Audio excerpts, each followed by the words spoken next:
Hello Python painters. You have to import pyautogui, math and PyDirect input. Pyautogui is a cross-platform GUI used to programmatically control the mouse and keyboard. Calling click just clicks the mouse once with the left button at the mouse's current location and thus printing a dot in Paint.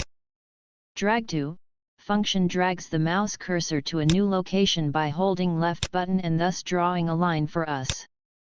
Here we are drawing a vertical straight line from 5200 to 5400. That's our amplitude axis.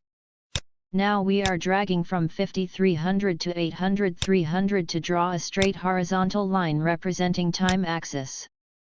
We will be drawing a complete cycle, so we have taken angles in the range 0 to 360 degrees.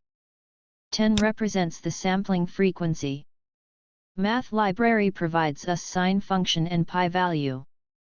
Take a note that sine function takes angle in radians, not in degrees, therefore we are multiplying it by pi and dividing by 180. We will be using two sine waves, that's why we have written drag to function 2 times. First sine wave is water image of seconds, so it's multiplied by -1. See the amplitude axis drawn first, then the time axis and then the waveform.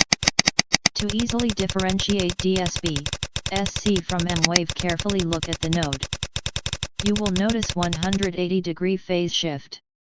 This indicates that we are done with our work. Goodbye.